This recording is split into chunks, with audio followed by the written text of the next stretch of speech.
प्राचार्य doctor Pednekar sir, Ashlesha Rangnekar आणि माझ्या जमलेल्या सर्व विद्यार्थी बांधवांनो, भगिनींनो,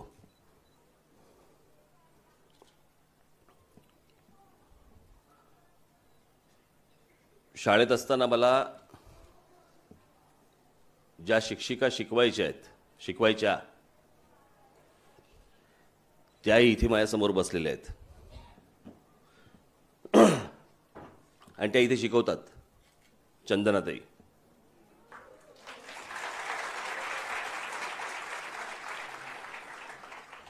मला शिकवताना त्या खूप वेळा रडल्या आहेत. ह्याच्यावरनं तुम्ही अंदाज बांधा हा विद्यार्थी काय असेल. आणि मी गेल्यानंतर तुम्ही त्यांची प्रेस कॉन्फरन्स घेऊ शकता. सगळे मास मीडियाचे आहेत म्हणून बोललो.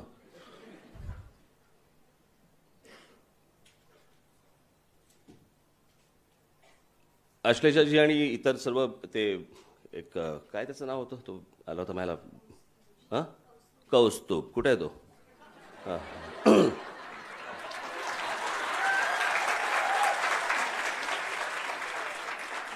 ते विद्यार्थी आहे.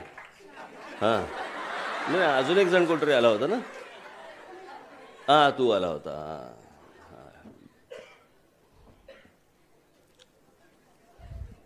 Iron man. नाही, तशी दाढी वाढवली. आणि मी त्याला जेव्हा सांगितलं, म्हटलं कधी मास मीडियावरती मी आजपर्यंत कधी बोललेलो नाही. मीडिया मला समजतो असंही नाही. मग इथे माझे सगळे पत्रकार मित्र सगळे आलेले आहेत बाकीचे.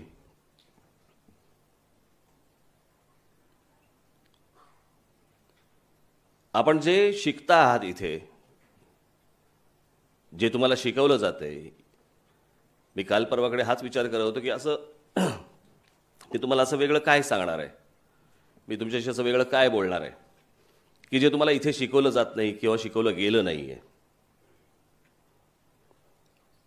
मी पहिल्यांदा एक स्पष्टीकरण देऊन टाकतो.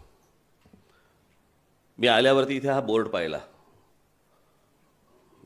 इझेलवरती लावलेला. तो बोर्ड पाहिल्यावरती माझ्या लक्षात आलं हे मला डेमॉन्स्ट्रेशन करायला लावणार. हल्ली तर मला असं वाटायला लागतं की डेमॉन्स्ट्रेशन एवढ्यासाठी घेतात की हा खरंच व्यंगचित्रकार आहे का नाही आहे. की आपलं लोक आपलं उगाच काहीतरी बोलत असतात, दाखव बरोबर, काढून दाखव पहिलं, मग आम्ही विश्वास ठेवतो. तसं नाही आहे. माझी व्यंगचित्र काढायची बैठक वेगळी आहे. मी खाली बसून व्यंगचित्र करतो, मांडी घालून लोड लावून त्याच्यावर बोर्ड लावून. मला ती लहानपणापासून तशीच सवय आहे. मला ती बाळासाहेबांमुळे, माझ्या वडिलांमुळे ती लागली. आमच्या जे स्कूल ऑफ आर्टमध्ये देखील ते बोर्ड असायचे, टेबल असायचं आणि टेबलावरती तो बोर्ड लावलेला असायचा. मला आठवत नाही मी कधी कॉलेजमध्ये काम केलंय. सगळं कॉलेजमधलं काम मी घरी घेऊन यायचो आणि घरी करायचो. कारण मला त्या खुर्चीवरती बसून त्या टेबलावरती बोर्ड लावून त्याच्यावरती काम करणं मला कधी जमलंच नाही. आणि जसं मला टेबलावरती जमलं नाही तसं मला असंही जमलं नाही. याचं कारण आम्ही ज्यावेळेला व्यंगचित्र करतो त्यावेळेला साधारणपणे त्याचा एक बसून एक डिस्टन्स साधारणपणे एवढा असतो. आणि तशी एकदा सवय झाली की तुम्हाला उभं राहून असं करायची तशी सवय होत नाही. आणि म्हणून मला अनेकदा मी करू शकत नाही अशाला भाग नाही, परंतु मी टाळतो. याचं कारण तुम्हाला उभं राहून त्या बोर्डावरचं प्रपोर्शन्स नाही समजत उभं राहून. तर साधारणपणे तुम्हाला अंदाज आला असेल मला काय म्हणायचं आहे ते. आपण आता मूळ विषयाला वळू.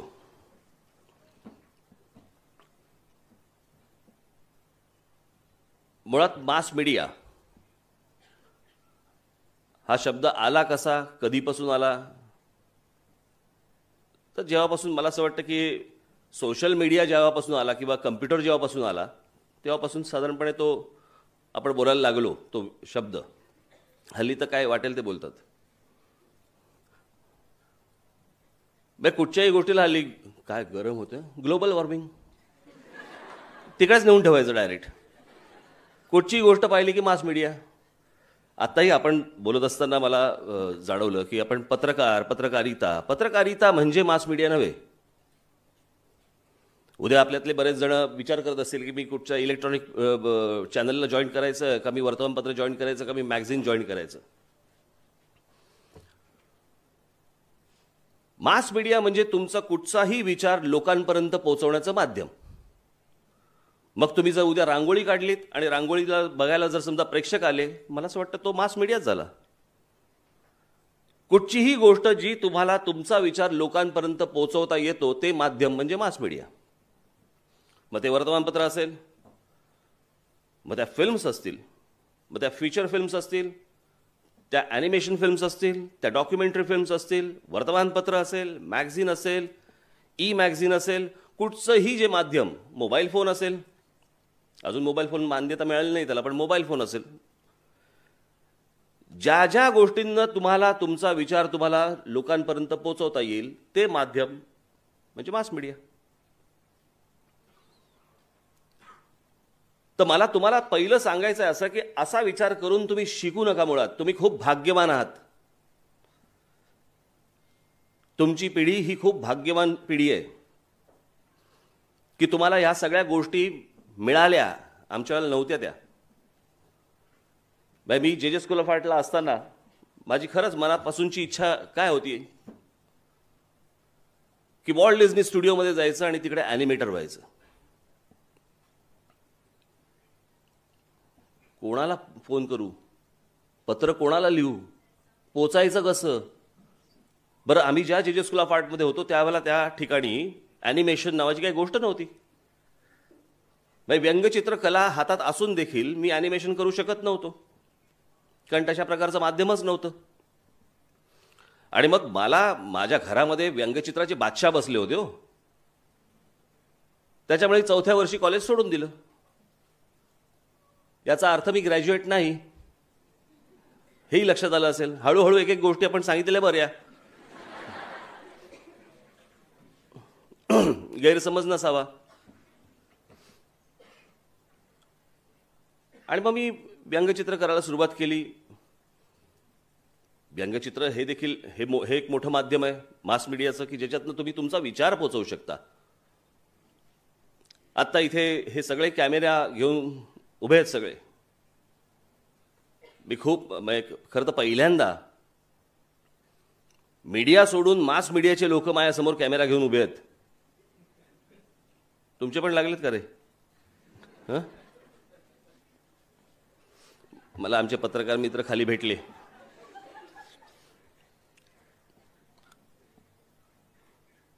आज थोबाड उचकटणार का? कारण माझं कधी कुठची गोष्ट तोंडातनं बाहेर पडेल माहीत नाही हो. पण आता हे तुम्ही इथे सगळे कॅमेऱ्याची लोक, मी जे विद्यार्थी आहेत, विद्यार्थीच आहात ना? नाही मग कोण आहात तुम्ही? मला कसं सांगितलं विद्यार्थी आहेत म्हणून? का हो? विद्यार्थी कुठे आहेत? कुठे आहेत?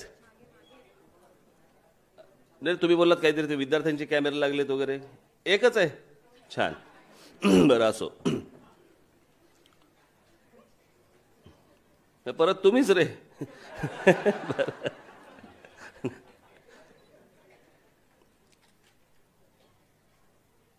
कॅमेरा, मग ती स्टील फोटोग्राफी असेल, तुमचा मूवी कॅमेरा असेल, नाही तर कुठचाही कॅमेरा, हा मास मीडियाचा एक भाग झाला. पण त्यातनं तुम्हाला काय करायचंय, तुम्हाला त्यातनं काय घ्यायचंय. मग मी तुम्हाला कॅमेराची म्हणून मी एक गोष्ट सांगतो की किती गोष्टी असतात कॅमेरा. जर समजा जसा एखादा वक्ता हा हजरजबाबी लागतो, तसा एखादा कॅमेरामन, एखादा पत्रकार हा त्याचे रिफ्लेक्सेस हे फास्ट असले पाहिजे. त्याला कळलं पाहिजे पटकन काय घ्यायचंय, मला कोणता शॉट घ्यायचा आहे, मला कुठे कुठे लक्ष असलं पाहिजे, माझं या 4-10 ठिकाणी माझं लक्ष असलं पाहिजे. मला पटकन तो प्रसंग मला माझ्या कॅमेऱ्यात कॅप्चर करता आला पाहिजे, तर उपयोग. नाही तर काय सगळेच कॅमेरा लावून असतात. मी तुम्हाला एक साधी गोष्ट सांगतो की एक अमेरिकेमध्ये डॉक्युमेंटरी फिल्म बनवत होती. अमेरिकेमधल्या न्यूयॉर्कमधल्या फायर ब्रिगेडची सगळे जे त्यांचं जे डिपार्टमेंट आहे त्याच्यावरती एक फिल्म बनव होती. माझ्याकडे ती आहे. आणि 2 भाऊ होते, त्यांची काही 4 जणांची टीम होती आणि ते त्या फायर ब्रिगेडवरती त्यांचं डॉक्युमेंटरी करणं चालू होतं. काय खातात, कधी उठतात, किती वाजता जातात, कुठे जातात, त्यांचे जॉब्स काय असतात, किती वाजता समजा त्यांना एखादा अलर्ट आला किंवा एखादा समजा सिग्नल आला तर किती वेळा ते पोहोचतात, काय सगळ्याची एक डॉक्युमेंटरी फिल्म चालू होती. आणि एके दिवशी त्यांचा जो मेन ऑफिसर होता त्याच्याबरोबर ते एका डॉक्युमेंटरीला एक इन्स्पेक्शन होतं तिकडे फायर ब्रिगेडचं रस्त्यावरती. आणि त्याच्यासाठी म्हणून ते सकाळी गेले. तो एक जण, तो भाऊ होता, तो त्यातला एक गेला आणि रस्त्यावरती इन्स्पेक्शन सुरू होतं. तो ते सगळं शूट करत होता कॅमेराने. शूट करता करता करता अचानक त्याला विमानाचा आवाज आला. म्हणून त्याने सहज कॅमेरा वरती केला आणि जेवढा वरती करता येईल त्या विमानाच्या आवाजाच्या दिशेने त्यांनी कॅमेरा केला. ते पहिलं वर्ल्ड ट्रेड सेंटरवरचं विमान आदळलेलं फक्त त्याच्या कॅमेऱ्यात सापडलं. तुम्हाला इतकं अलर्ट असावं लागतं. म्हणजे तो माणूस सोडला तर जगात पहिलं विमान आदळलं याचं फुटेज कोणाकडेही नाही.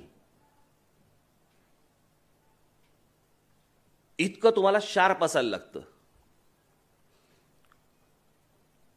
की प्रसंग काय काय कुठची गोष्ट आपण केली पाहिजे. मीडिया माध्यम हे तुम्ही नीट समजून घेतलं पाहिजे. मला मी जरा डॉक्युमेंटरी फिल्म्स जास्ती पाहणारातला आहे. माझ्याकडे खूप डॉक्युमेंटरी फिल्म्स आहेत आणि डॉक्युमेंटरी फिल्म्स हे देखील एक मास मीडियाचं मोठं माध्यम आहे की ज्याच्यातनं तुम्हाला या सगळ्या गोष्टी जगापर्यंत पोहोचवता येतात. त्याच्यातले आद्य आहेत केन बर्न वगैरे सारखी लोक आहेत ज्यांनी महात्मा गांधींवरती जी फिल्म केली. रिचर्ड ॲटनबरो, त्यांचे बंधू डेव्हिड ॲटनबरो, हे तर म्हणजे ऋषीमुनी त्यातले.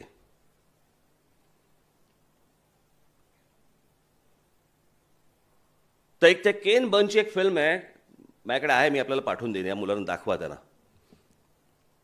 अमेरिकन नॅशनल पार्क म्हणून.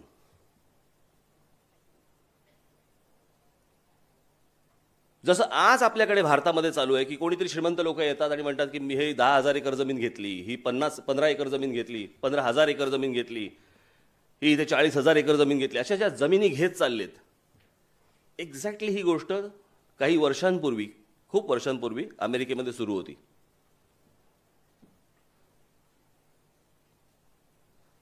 आणि वेगवेगळे त्यांचे निसर्गाने भरलेले असे जे काही भाग होते, असे बरेचसे त्या सगळ्या श्रीमंत लोकांनी विकत घ्यायला सुरुवात केलेली. तुम्हाला तिकडे जाता यायचं नाही, गेला तर तुम्हाला पैसे मोजायला लागायचे आणि मग तुम्हाला कळायचं की बाबा ही प्रायव्हेट लँड, ही काय पब्लिक लँड नाही, लोकांसाठीची नाही आहे. असे अनेक गोष्टी होत्या की ज्या लोक पाहायला जायचे. काही जण, अर्थात तेव्हा फार काही दळणवळण फार नव्हतं, परंतु जायचे लोक. आणि मग काही लोक गेले, त्यांना तिथे अटकाव केला की नाही तुम्हाला हे बघता नाही येणार, सुंदर व्हॅलीज होत्या, सुंदर अनेक गोष्टी होत्या, तुम्हाला हे करता नाही येणार. असं करत करत ते सगळे लोक होते. मग काही चित्रकार तिकडे गेले. आता बघा, काही चित्रकार तिकडे गेले, त्यांना अटकाव केला, त्यांनाही समजलं नाही, त्यांनाही आतमध्ये जाऊ दिलं नाही.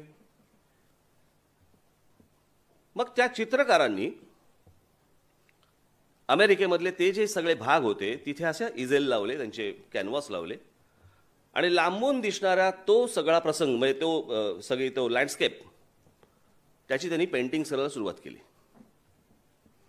ती पेंटिंग्स केली, अप्रतिम पेंटिंग्स आहेत.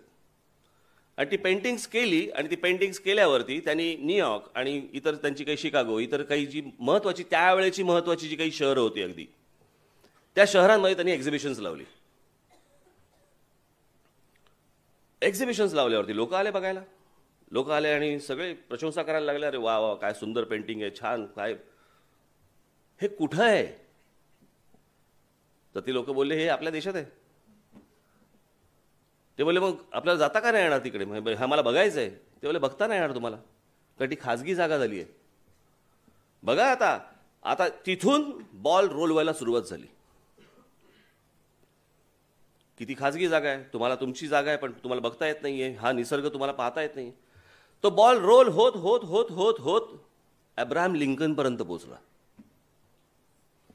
आणि अब्राहम लिंकनपर्यंत पोहोचल्यानंतर जेव्हा त्यांना हे सगळी वस्तुस्थिती समजली, त्या दिवशी अब्राहम लिंकननी निर्णय घेतला की ही जी सगळी आहे ही खाजगी मालमत्ता कोणाची होऊ शकत नाही, ही अमेरिकेची नॅशनल प्रॉपर्टी आहे. त्याच्यामुळे आजपासून हे सगळे नॅशनल पार्क्स आहेत. म्हणजे काय काय होतं त्याच्यात? अमेरिकेच्या बाजूचा नायगारा फॉल्स होता, ग्रँड कॅनियन होतं, अनेक व्हॅलीज होत्या. म्हणजे ज्या गोष्टी आज जगासाठी उघड्या आहेत, तिथल्या नागरिकांसाठी बघायला उघड्या आहेत, त्या सगळ्या प्रायव्हेट लँड झाल्या होत्या. हे रेव्होल्युशन, हा सगळा इतिहास हा घडला कसा? कोणी घडवला? हा चित्रकारांनी घडवला. ज्या ज्या माध्यमांमधनं तुम्हाला लोकांचे डोळे उघडता येतील ते माध्यम हे मास मीडियाचं माध्यम आहे. मग ते माध्यम गाण्याच्या स्वरूपात येऊ शकतं, संगीताच्या स्वरूपात येऊ शकतं, वर्तमानपत्र, चॅनल आणि हे तर आहेच सगळं. एखादा चित्रपट पाहता ना, तुम्ही इन्स्पायर होता, तुम्हाला असं वाटतं की बाबा काहीतरी चांगलं. तुम्ही जेव्हा 3 इडियट्स पाहिला, त्यातले अनेक प्रसंग पाहिल्यावरती असं वाटलं, अरे खरं यार, वाटलं की नाही? म्हणजे तेही एक माध्यम झालं. सो माध्यमांची काही कमतरता नसते. तुम्ही पोचवताय काय, तुम्हाला पोचवायचंय काय, आणि ते पोचवण्यासाठी म्हणून तुम्ही सक्षम आहात का? तुमच्याकडे भाषा पूर्ण तुम्हाला येते का? आज तुम्ही BBC बघा, CNN बघा, तुम्ही कुठची चॅनल बघा, ती चॅनल पाहिल्यानंतर तुमच्या लक्षात येईल की त्यांचा अँकर असेल नाही तर त्यांचा रिपोर्टर असेल, उत्तम भाषा, उत्तम भाषा. आज आपल्याकडची माध्यमं पाहताना अनेक लोकांची उत्तम भाषा आहे, बोलतात, छान बोलतात. परंतु काही काही ठिकाणी ज्या वेळेला आपण बघतो, काही पत्रकार ज्या वेळेला एखादी बातमी सांगत असतात, भाषा ऐकताना थोडा त्रास होतो की अरे ही मराठी नाही रे, हे जरा तू चुकीचं बोलतोयस. तुम्हाला कुठचीही गोष्ट हातामध्ये घेताना, तुम्हाला त्याच्यामध्ये करिअर करताना, मला असं वाटतं आज जर मास मीडिया नावाची गोष्ट जर समजा तुम्ही शिकत असाल, हे माध्यम याचा अर्थ काय? मी नेहमी पक्षातल्या अनेक लोकांना मी सतत सांगत असतो की अरे आपण ज्या वेळेला राजकारणामध्ये आहोत याचा अर्थ आपल्याला लोकांशी संबंध येतो, याचा अर्थ आपण त्यांच्याशी संवाद साधतो. याच्यासाठी सगळ्यात प्रमुख महत्त्वाची गोष्ट असते म्हणजे भाषा आणि शब्द. त्याच्यात जर समजा तुम्हाला तुटवडा असेल आणि त्याच्यामध्ये जर समजा तुम्हाला ती गोष्ट समजत नसेल, तर मला असं वाटतं हे मास मीडिया हे माध्यम तुमच्यासाठी चुकीचं आहे. म्हणजे कोणाहीसाठी जो असा विचार करत नसेल त्याच्यासाठी. तुम्हाला तुमचं माध्यम हे लोकांना समजवण्याचं आहे, तुमचं माध्यम हे लोकांना सांगण्याचं आहे, आणि ते सांगण्यासाठी म्हणून ती ताकद तुमच्या जिभेत असली पाहिजे, ती ताकद तुमच्या हातात असली पाहिजे, तुमच्या लेखणीत असली पाहिजे, तुमच्या ब्रशमध्ये असली पाहिजे, तुमच्या पेन्सिलमध्ये असली पाहिजे, तुमच्या कॅमेऱ्यात असली पाहिजे. जर मला हे माध्यम मला करायचं आहे, मला जर इथे या गोष्टी शिकायच्या आहेत, तर मला त्या गोष्टी पूर्ण आल्या पाहिजेत. आणि त्या पूर्ण येण्यासाठी म्हणून जगामध्ये मला बघितलं पाहिजे, जगात पाहिलं पाहिजे आता नवीन नवीन काय काय गोष्टी होत आहेत, नवीन गोष्टी कोणत्या होत आहेत. आज आपण वर्तमानपत्र वाचतो, वर्तमानपत्र वाचता वाचता वाचता वाचता लक्षात आलं चॅनल आले आपल्या लक्षात आलं की बाबा आता तुमचा सोशल मीडिया आला, कम्प्युटर आले.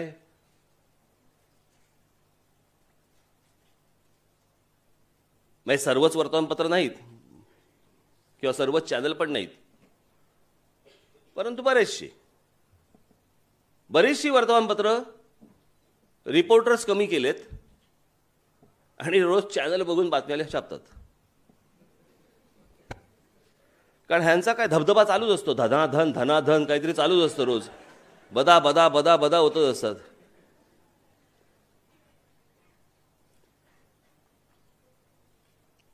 बऱ्याचदा आता इलेक्ट्रॉनिक माध्यम म्हणजे जे टेलिव्हिजन चॅनल्स आहेत, हे बऱ्याचदा अनेकदा बातम्या करताना आज असं लक्षात येतं की मूळ बातम्या असतात, रिपोर्टर्स पाठवतात, पण बऱ्याचदा बातम्या करत असताना त्यांच्या लक्षात येतं की बऱ्याचदा ट्विटरवरच्या किंवा व्हॉट्सॲपवरच्या बातम्या ह्या वेगळ्या प्रकारे रंगवून टेलिव्हिजन चॅनलवरती दाखवल्या जातात. म्हणजे एक चॅनल बघून वर्तमानपत्रामध्ये बातम्या छापणे, सोशल मीडियामध्ये काय येतं हे बघून त्याच्यावरच्या बातम्या इलेक्ट्रॉनिक मीडियामध्ये करणे, आणि मग सोशल मीडिया आज आपण अनेकांना कळत नाही, सोशल मीडिया याचा अर्थ तुम्ही सर्व, आपण सगळेजण पत्रकार आहोत.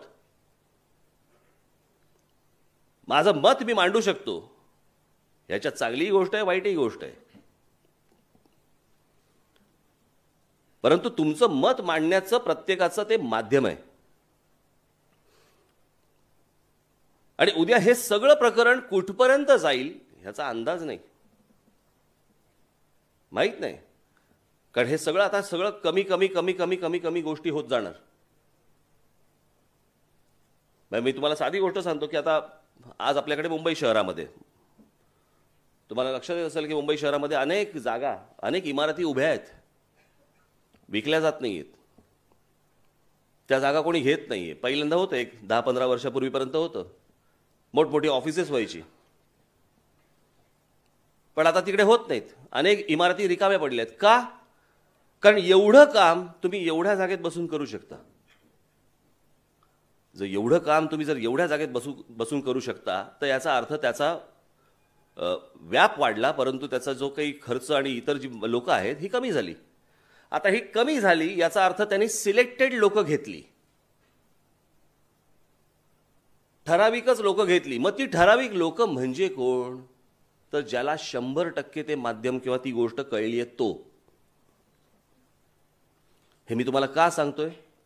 याचं कारण तुम्ही आता जे शिकता आहात याच्यामध्ये मी 100% प्रवीण होईनच, पण त्याचबरोबर माझ्यात अशा क्वालिटीज असतील की ज्याच्यामध्ये लोक माझ्याकडे खेचली जातील.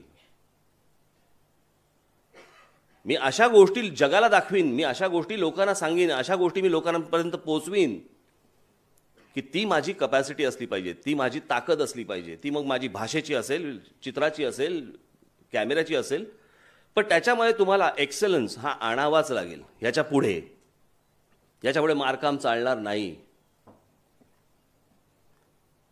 बस मी याच्या पूर्वीसारखं बाबा मी आता या वर्तमानपत्रामध्ये लागलो, आता वर्तमानपत्रामध्ये लागलो म्हणजे आता मी झालं सगळं माझं करिअर, असं नाही आहे. ही माध्यमं आता कुठे कुठे चालली आहेत. आता तुमच्या लॅपटॉपवरती मॅगझिन्स यायला लागली, मॅगझिनवरचा मजकूर तुमच्या मोबाईल फोनवरती यायला लागला, मोबाईल फोनवरती तुम्हाला बातम्या कळायला लागल्या. आता ह्या जर समजा ही माध्यमं जर समजा बदलत असतील, तर ह्या बदलणाऱ्या माध्यमांचा तुम्ही मास मीडिया म्हणून विचार केला पाहिजे. म्हणजे जसं आमच्याकडे जे स्कूल ऑफ आर्टला शिकवायचे, ते पूर्वी प्रिंटिंगला खिळे असायचे, म्हणजे अक्षराचे खिळे असायचे, ज्याचे ब्लॉक बनायचे आणि मग ते ब्लॉक प्रिंटिंगला जायचे. आज पण जर समजा तुम्ही आज आता आपल्याकडे ज्या कॉलेजेसमध्ये प्रिंटिंग टेक्नॉलॉजी शिकवतात, माझे एक मित्र आहेत, त्यांच्याकडे एक मशीन आणलं, आता जर्मनीवरनं मशीन आहे त्यांच्याकडे. आणि एखादं मशीन आलं की ते साधारणपणे 6 महिन्यात दुसरं पुढचं मशीन येतं, ॲडव्हान्स मशीन येतं, ते संपलं, त्याच्यात अजून काहीतरी असतं. हा जो स्पीड आहे, मला असं वाटतं हा स्पीड तुम्हाला पकडायला लागेल. आता ते जे मशीन आहे, आपण खिळ्यापासून ब्लॉक बनवण्यापासून आता जे प्रिंटिंग जे जगभर चालतं, त्यांच्याकडे जे मशीन आहे त्या मशीनमध्ये असं काहीतरी मला असं वाटतं 16 फूट पेपर पासून, काचेपासून, लाकडापासून, दगडापासून, काही कुठचंही मटेरियल असू देत, असं 14 ते 16 फूट बाय कितीही फूट. म्हणजे उद्या जर एखादी इमारत प्रिंट करायची असेल आणि त्याला बाहेरून क्लॅडिंग करायचं असेल, प्रिंटिंग करून मिळेल. पूर्वी कसं होतं, पेंटिंग करून मिळेल, तसं प्रिंटिंग करून मिळेल. आता अशी जर मशीन्स ही जर प्रिंटिंगमध्ये येत असतील, तर मला असं वाटतं की आपल्याला प्रिंटिंग म्हणून किंवा त्या माध्यमाचा विचार करताना कुठे जायला पाहिजे. तुमच्यापैकी अनेक जण उद्या इथून उठतील, शिकतील, परदेशात जातील, माहीत नाही, विचार केलाही असेल अनेकांनी. पण पहिला विचार करा ते कुठे पोचलेत. आपण इथून पहिले पोचलोय का तिथे? आपण त्या प्रकारचं काम करतोय का आपण? आजही आमच्या स्कूल ऑफ आर्ट सोडा, परंतु इतर अनेक जी चित्रकलेची आणि इतर जी महाविद्यालय आहेत आपल्याकडे. मी मध्यंतरी एका कॉलेजला गेलो होतो, काय नाव बिवणे सांगत. मी अप्लाइड आर्टचा, त्याच्यामुळे अप्लाइड आर्टला सुरुवातीला काही गोष्टी शिकवतात तिथे, सगळ्या पेंटिंग अनेक गोष्टी असतात, ऑइल पेंटिंगपासून सगळ्या गोष्टी असतात. पण तुम्ही तिकडे त्यांचं वर्षभराचं वर्क लावलं होतं सगळं भिंतींवरती. मी पाहिलं, मला वाईट वाटलं. आणि मला वाईट एवढ्या गोष्टीचं वाटलं, आपण चुकीच्या अर्थाने घेऊ नका मी जे पुढचं वाक्य बोलणार आहे ते. शेवटी त्या विद्यार्थ्यांना शिकवायला पण शिक्षक त्या दर्जाचे पाहिजेत ना हो.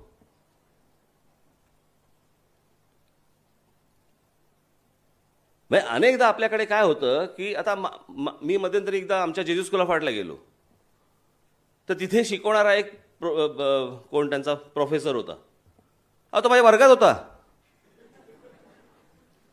तर म्हटलं, काय रे तू शिकवतो? हॅलो, हो शिकवतो. म्हटलं, काही अनुभव वगैरे? हाच अनुभव.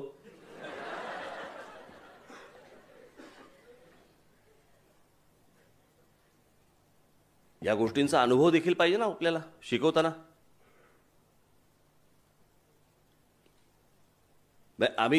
मी आता बघा ना, साधी गोष्ट, मी ज्यावेळेला व्यंगचित्र करत होतो तेव्हा एका ठराविक लोकांपर्यंत ते व्यंगचित्र पोहोचायचं. आज ज्यावेळेला मी व्यंगचित्र करतो, पहिल्या ह्यांच्यापर्यंत पोहोचतं, मग हे दिल्लीपर्यंत पोहोचवतात आणि मग तिथल्या लोकांना सांगतात, बघा बघा तो काय काढतो. मग सुरू, राज ठाकरेने फिर उगला जहर.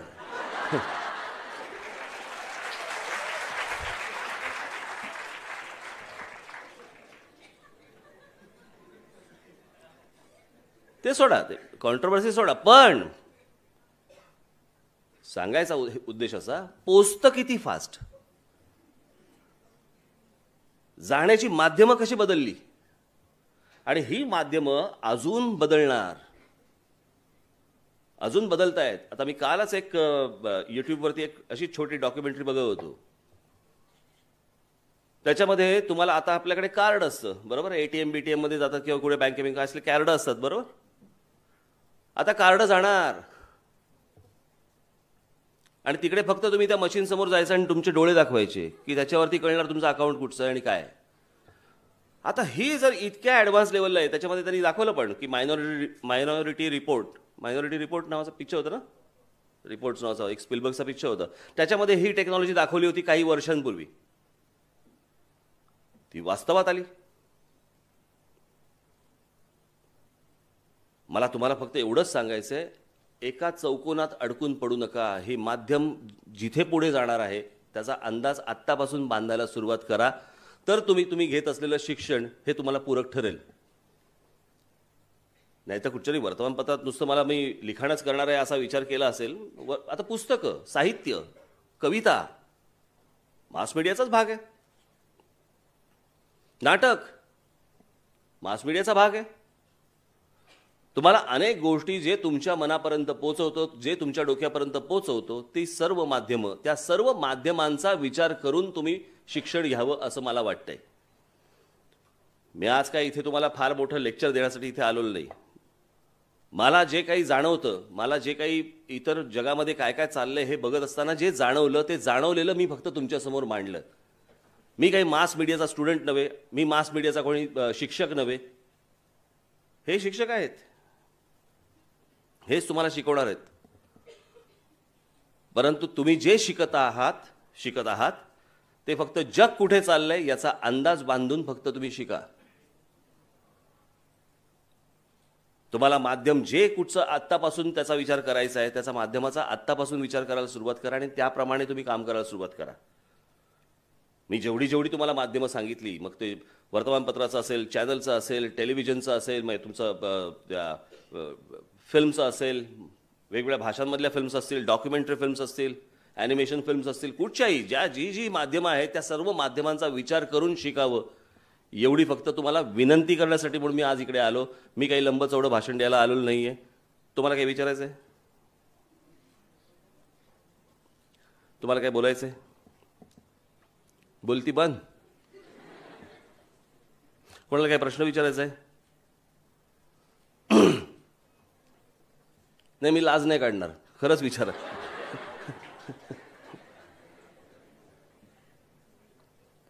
काय आलं?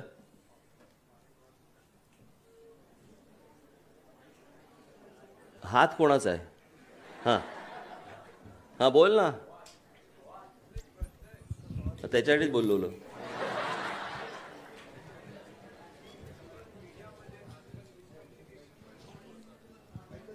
हां एक मिनटं, माईक येईल म्हणजे बघ.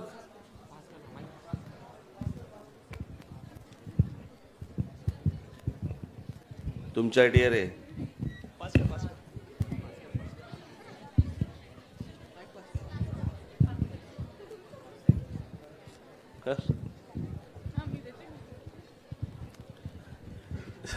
कोणी गोविंद घ्या, कोणी गोपाळ घ्या असा गेला तू.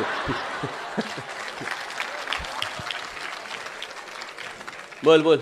सर, मीडियामध्ये आजकाल खूप मिसकम्युनिकेशन्स होतात. म्हणजे आता एक अशी परिस्थिती आहे की कशावर विश्वास ठेवायचा, कशावर नाही. त्या बाबतीत काय म्हणायचं सर? असं मीडिया मीडिया हे हा भाग झालाच, कारण त्यांना काहीतरी रोज मीडिया म्हणजे चॅनल म्हणतोस ना तू? नाही सर, ओव्हरऑल म्हणतोय, लाईक एक न्यूजपेपर असो पण किंवा हे एक पूर्वीपासून चालत आलेल्या आहेत गोष्टी. ही काही नवीन गोष्ट नाही आहे. आणि जसं मी एक मानतो, मी पक्ष चालवताना, संघटना चालवताना या सगळ्या गोष्टी असतात. माणसं गुणदोषासकट स्वीकारायची असतात. प्रत्येक वेळेला दोषावरती बोट नाही दाखवायचं, त्याच्यातले गुण पण असतात. तर ते जे माध्यम तुम्ही पाहतात, मला असं वाटतं की त्या गोष्टींकडे बाजूला सारा, त्यातनं काही बोध घ्या, परंतु त्यातल्या चांगल्या गोष्टी ज्या आहेत मला असं वाटतं त्या आपण घेणं खूप गरजेचे आहेत. अजून काही?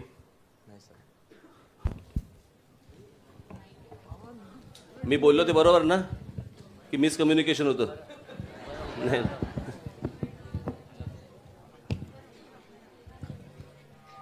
Sir my question is, 2 questions आहेत. पहिला आहे की तुमचा हिंदुत्वावर काय स्टँड आहे, आणि सेकंड क्वेश्चन, MNSच्या फ्लॅगमध्ये ग्रीन कलरचं सिग्निफिकन्स काय आहे? हां, तू स्टुडंट आहेस? Yes sir. हां, येस सर. कुठला? इथलाच आहेस? हो. बरं, बस. पहिली गोष्ट म्हणजे मी हिंदू आहे, माझं धर्मांतर झालेलं नाही, त्याच्यामुळे ते सत्य आहे. बरोबर आहे? ज्या वेळेला ती संकटं येतील त्या वेळेला माझा स्टँड क्लिअर असेल. तुम्हाला आठवत असेल की ज्या वेळेला इथे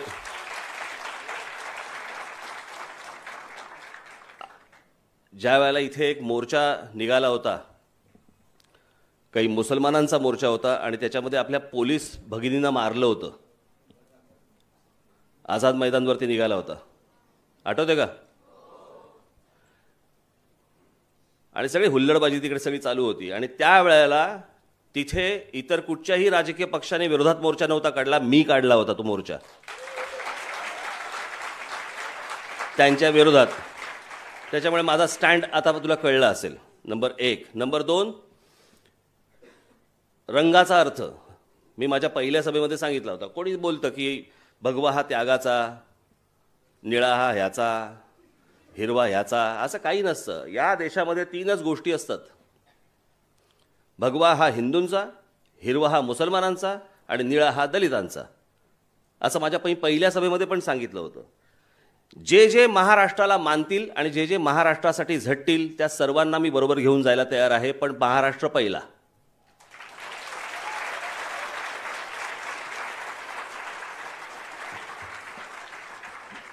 तो जो हिरवा आहे तो या भारताला मानणाऱ्या मुसलमानासाठी आहे.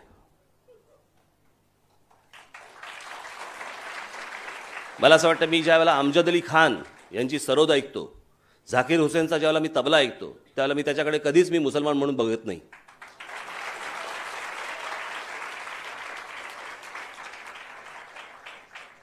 त्यांच्यासाठीचा हिरवा आहे, भिवंडी आणि बेहरामपाड्यासाठी नाही.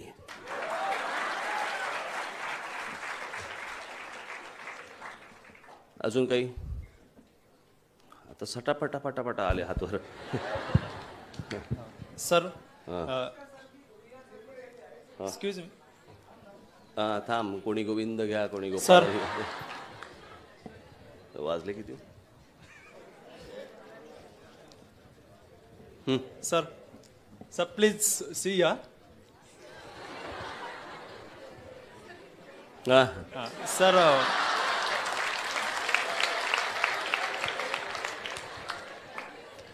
प्रश्न विचारण्यापूर्वी मी क्षमा मागतो. राजकारणाच्या दृष्टिकोनातूनच मी तुम्हाला प्रश्न विचारणार आहे. सर, जसं अब्दुल कलामांचं स्वप्न आहे की त्यांना 2020 सालापर्यंत भारत एक महासत्ता म्हणून पाहायचं आहे, तसंच या महाराष्ट्राचा नागरिक, या भारताचा नागरिक या नात्याने आणि राजकीय दृष्टिकोनातून मला तुम्हाला महाराष्ट्राचा सीएम होताना पाहायचं आहे. हे माझं स्वप्न आहे. म्हणजे विचारताना पहिली लाज का वाटली माहिती तुला? असं माफी का मागितलीस माझी? चांगली गोष्ट बोललास की. हो, चांगलीच आहे.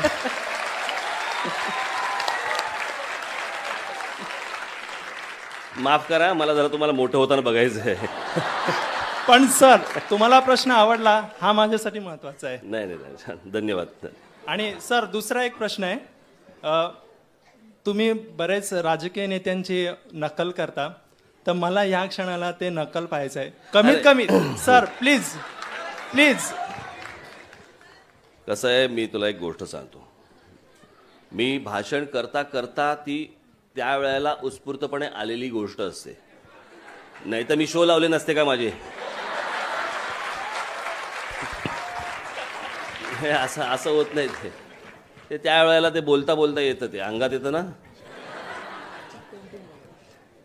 कोणाकडे आता माईक? तो माईक कोणाकडे? हा, नमस्कार सर, मी रुईयाचाच विद्यार्थी आहे. सर, आपलं अभिव्यक्त होणं हे राजकारणात जसं आहे, तर आपले व्यंगचित्र समाजापर्यंत का पोहोचलं, आपल्यापुरतीच राहिली असं मला वाटतं. ती कला पोहोचायला पाहिजे होती आमच्याकडून, जेणेकरून आम्हाला आपलं एक व्यासंगी अभ्यासपूर्ण व्यक्तिमत्व आहे, हे सर्व सुद्धा आहेत महाराष्ट्राला. पण आम्हाला तुमच्या चित्रकलेबद्दल पण व्यक्तिमत्व, शंका नाही, पण आदर्श म्हणजे मिळालं पाहिजे आम्हाला की अभिव्यक्त होणं. कसं होतं, तुझं म्हणणं बरोबर आहे. फक्त या सगळ्या गोष्टींमध्ये मी ज्याला पक्ष स्थापन केला, आता मी बोलतोय तुझ्याशी, हा, तू तर ऐकलं पाहिजेस. हां, मी पक्ष ज्याला स्थापन केला, ते स्थापन केल्यानंतर ज्याला व्यंगचित्र, पहिली गोष्ट सांगून ठेवतो, व्यंगचित्र करायला तुम्हाला एक बैठक मारावी लागते. आणि मला लहानपणापासून जे माझ्या वडिलांनी आणि बाळासाहेबांनी, खास करून बाळासाहेबांनी जे मला शिकवलं, की जोपर्यंत तुझा फोकस तिथे तू आहे किंवा तू नीट हे काम करू शकतो, तरच व्यंगचित्र कर.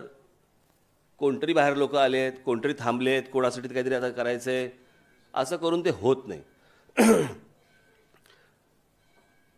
दुसरा विषय असा की व्यंगचित्र समजा मी आता केलं, आता मी ठीक आहे, मला मध्यंतरी मी व्यंगचित्र आहे ती मी सोशल मीडियावरतीच टाकून दिली, त्याच्यामुळे ती पोचली सगळ्यांपर्यंत. अच्छा, मला वाटलं आवरा म्हणून आले की काय. ती पोचली. माझा आत्ता एक काही माध्यमाचा विचार चालू आहे आणि तो तुम्हाला थोड्या दिवसात तुम्हाला तो दिसेल, कळेल. त्यातनं तुम्हाला माझी व्यंगचित्र बघायला मिळतील.